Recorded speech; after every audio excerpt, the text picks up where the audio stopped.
Hello, everyone, and welcome to this week's episode of the DVC show. Coming up this week, we're going to talk about the reopening of Aulani. Coming up next.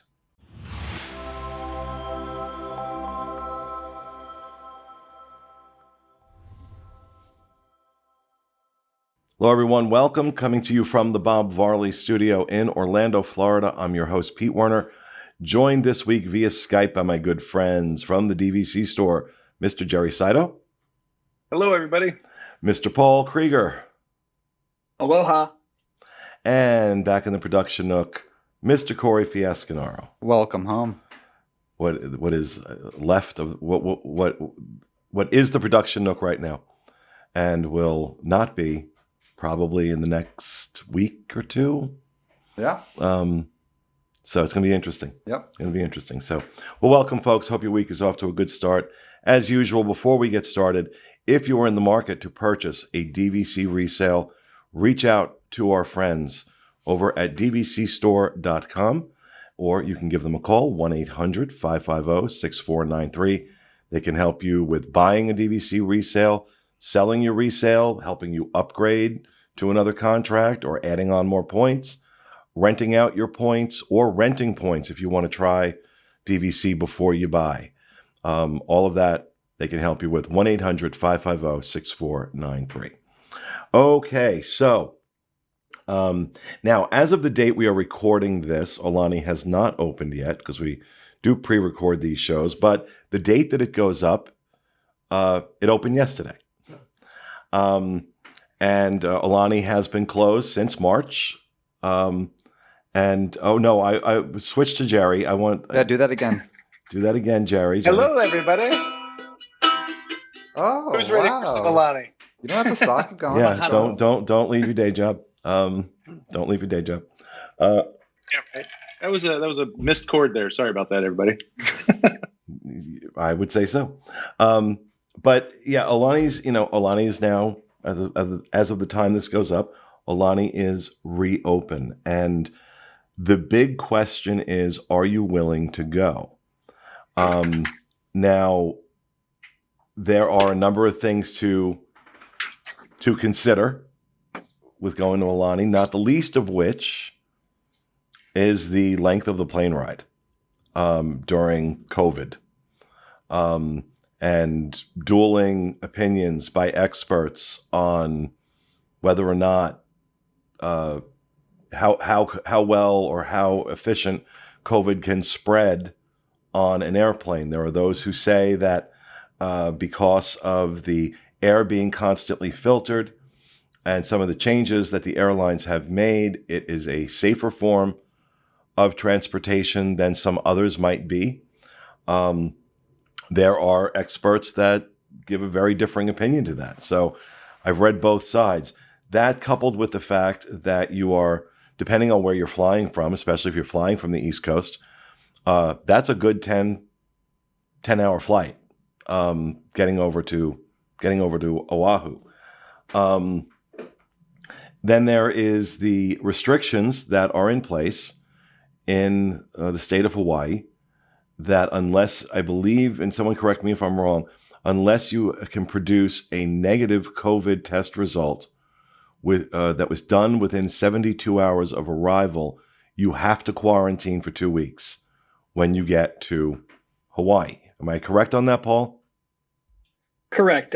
Quarantine for 2 weeks or until that test result comes in. If there's a little bit of a delay there in terms of, that's the other risk, is that you have to get it done within 72 hours. And in some cases, we've seen them take longer. And so you would have to then quarantine until that test result came in and you got that to the state of Hawaii. So, we've got that. In terms of, taking the travel piece out of it, right? Which is like, other than that, Mrs. Lincoln, how was the play? Taking the travel piece out of it, based on how Disney has handled the reopening of the hotels here in Florida, that piece I've got no problem with. I've got zero issues. I would have zero issues with going to Aulani right now. But unfortunately, you can't really get to Aulani unless you're going to get on a plane. And that is a line I'm not ready to cross. But let me open it up to you guys. What do you think? Are you ready to go? Are you willing to go to Aulani right now? I would say no at this moment personally. And again, that's an emphasis on the travel. If I'm traveling all that way to Aulani, I want the full experience. It would be my first trip to Aulani, so that also has a bearing on the decision. But I think there's too many unknowns right now with the risk of that COVID test. Even with testing right now, there's the risk of false positives. There's the risk of it getting delayed. All of those things factor in. And if you are taking a week with your family, if you only have so much vacation time, you want to make sure you maximize that. And also, the experience is going to be different right now. The Aulani Resort has announced that certain things will remain closed, similar to what we're seeing at Walt Disney World and other places. So I would want the full experience. To travel all that way, I would want more from that. But as Pete, as you said, I completely agree that Disney's going to do a top-notch job. They've already mentioned all of the procedures and cleaning. They've actually come out with an Aulani app now that will allow you to do digital online check-ins, similar to what we're seeing at Walt Disney World. So all of that coupled together, I think they're going to do a class act. And if you're okay, and if you're flexible enough to go through those procedures that Hawaii has put in place, then more power to you. Go. I think you'll still have a great time. Jerry? Yeah, I would agree. I probably would not go myself, but I think there are some that there is an opportunity to enjoy the resort, and travel rates are not terribly high right now because the airline companies are struggling. So I looked from Orlando to Oahu, and it was $466 to get out of there, which is a fantastic rate. But there are those risks involved with the COVID test that you have to get done, and what happens if that doesn't work out? Would you be able to reschedule? It just seems like a challenge versus more stress than a vacation. So I probably would not do it now, but it is tempting, Fiasco? So I would heavily consider it, but like you guys mentioned, that is quite the flight. So what I think would push me over the edge to say yes, going to Aulani right now is definitely something that I would want to do. And mind you, I have never been to Aulani, so I'm not speaking from experience. This would be my first trip to Aulani, so I wouldn't want it to not be under good circumstances. But what would definitely maybe consider it more is if Disneyland was open. If I could travel from here to Disneyland for a short period of time, say like a 3-day layover, and then experience Disneyland a little bit, relax there, and then get that flight from Disneyland to Aulani, which is much more manageable as far as time goes. That would sound great to me as well. I mean, again, never been to Aulani, but from what I see, what it looks like, it's not a hustle and bustle vacation like you're going to expect from Walt Disney World. So you're going to be able to really kind of take it in away from other people, opposed to, being in the theme parks, being around a lot of people. I feel like, I'll be able to be very socially distanced for most of the vacation at Aulani. I mean, correct me if I'm wrong. Again, I've never been there, but it seems like that's the type of vibe I'm getting. Well, most of Aulani is going to be an outdoor type of. I mean, you've got the pool, you've got the beaches, you've got the island itself where you can just go and explore. So I feel like social distancing when you're there is probably going to be great. The way Disney's going to have their reopening is probably going to be, just like they have for Orlando. I think it's going to be a fantastic vacation when you're there. It's the getting there part is the challenge. Right. So yeah, Jerry, I'm looking at flights now, and United, in fact, looking at November 1st through the 8th, United is in fact doing $466 round trip in economy. That is from Orlando could be as much as a 13, almost 14-hour flight. So obviously there are layovers, but United is also packing their planes, because I looked at Delta for those same dates, and Delta's running it. Delta's 1,400 round trip in coach.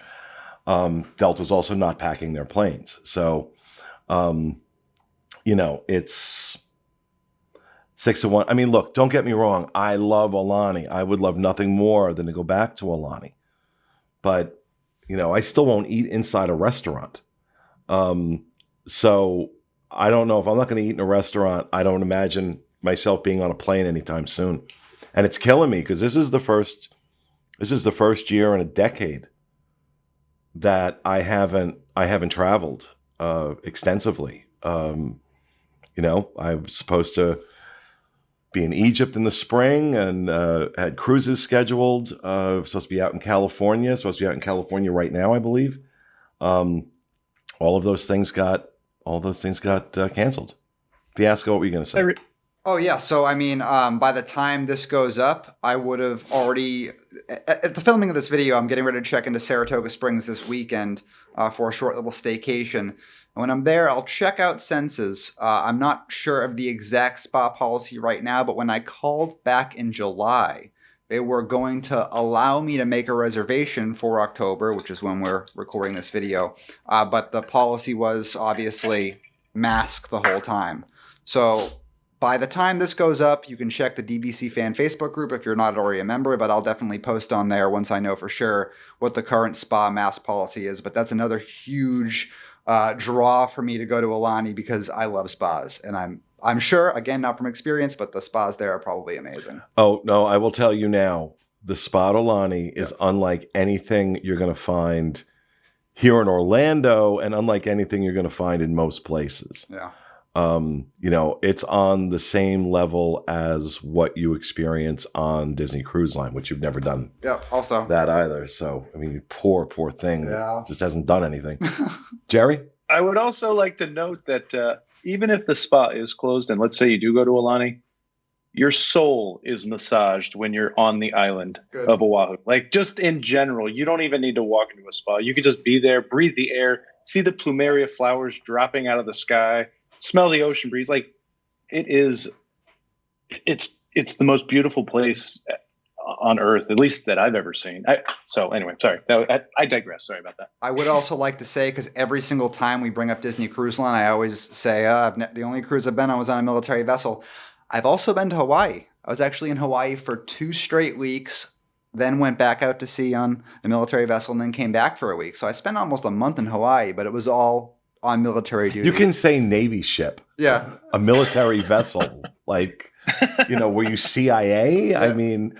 Speaking of cruising, though, I just saw they're bringing back the cruise to Hawaii in 2022, and that is something that I have my eye on. I would love to be able to hop on that Disney cruise to Hawaii and then stay at Aulani. Okay, let me. At the point that we're recording this, it is right before Disney opens up early 2022 sailings on Disney Cruise Line, and everybody's. It's like Groundhog Day for me, and for travel agents in general. They announce they're doing a Hawaii sailing. Everybody loses their minds. Then they see the price. 2 things are going to happen. Then they see the price of these sailings. And they're like, oh my God. And all of a sudden, not so interested. Then you have the group. That's one group. Then the group who says, okay, yes, absolutely. I'm booking them. They put their deposit down. Then comes time for final payment. And all of a sudden, you have this massive wave of cancellations. Keep in mind, there is only one cruise ship that is able to just sail the Hawaiian Islands. And that is Norwegian's Pride of America. And I will tell you something. As crappy as that ship was nothing to write home about. That sailing I did, where I did a week at Aulani and a week on sailing the Hawaiian Islands, oh my God, that was incredible. Actually, we did a week at Turtle Bay, then did the sailing, and then spent like 4 days at Aulani. It was incredible. But outside of that, you've got to sail out of a U.S. port, stop in a foreign port, and then go to Hawaii. The reason that's why a lot of times these will go out of Vancouver, because that becomes their foreign port. They'll do it shoulder with the Alaska cruises, because then that becomes their foreign port. Otherwise, they can't sail only in U.S. waters. Then if they did, then they'd have to pay, U.S. wages to everybody on the ship. That have to be a minimum wage. That have to be overtime guarantees and all that stuff. And that's why all of these ships are flagged in foreign ports, because they don't have to adhere to U.S. employment policy. So I realized that was a very geeky thing that just came out of me about when you mentioned the Hawaii cruises. Yes, they are beautiful, beautiful cruises, and Disney does a great job. They're ridiculously expensive, though. So a little tip, word to the wise. Every single time they've done these cruises, right after final payment, when all these cruises cancel, there are deals available. So if you look at the price point of a Hawaii cruise and you're like, absolutely not, wait. As long as you're willing to travel within, 60 days, 45 days? Because that's when they're going to release those. They're going to release those last minute. But yeah, totally off topic, but needed to be said. But that's a great way to experience Aulani, though. I absolutely, I love Hawaii. I love Oahu is my favorite island. I've been to Maui. I've been to Kauai. I've been to the Big Island. And for me, it's Oahu. I like that it has everything, something for everybody. So you've got that Aulani area, which is in the Ko'olina Resort. And that's very kind of golfy, clubby, upscale. You have Waikiki, which is their concrete jungle, but that's where you have all the upscale shopping and, a lot of the nightlife and restaurants.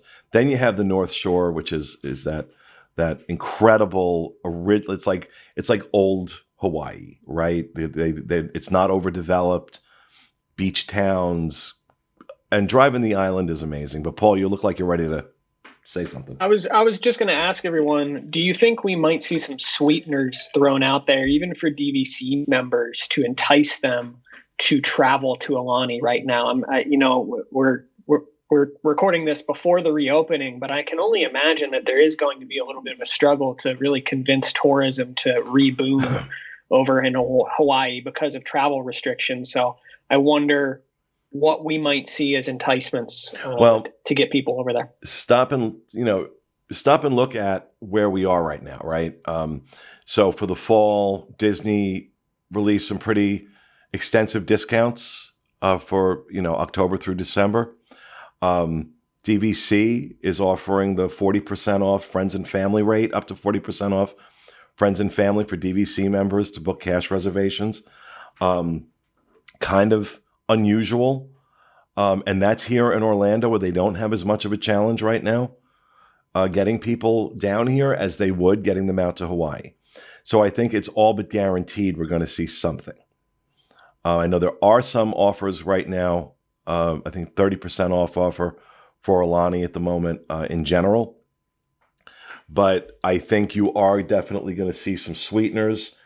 I don't know that Disney's going to do this, but United started a service where they would do you have to pay for it. It's like $300, but you could do rapid COVID testing at the airport prior to getting on the plane to go to Hawaii. And so you literally get it right then and there. I think we're going to see a lot more of that. And I think you're going to see Disney might try bundling, doing deals where it's bundling COVID test, flight, Aulani in one package. Keep in mind, Disney does book bulk air, which it's in the industry, it's called bulk air. They will book air. And it's not always the best way to get your airline ticket, because part of it is they may change your flights, they may change your carrier, they may change your airports, because they're constantly adjusting those after you buy them. They're constantly adjusting to try and get the price down for themselves, not for you. But it wouldn't surprise me. Look, we've said this with all of it. They're going to have to get creative with how they fill these resorts, these parks, and we're going to see a constant evolution as the business reality continues to unfold, because nobody knows what next month is going to look like, let alone next year, right? Nobody knows. So we're going to see their business strategy evolve depending on what the reality is on the ground. And, Disney can be pretty creative. They can be pretty creative.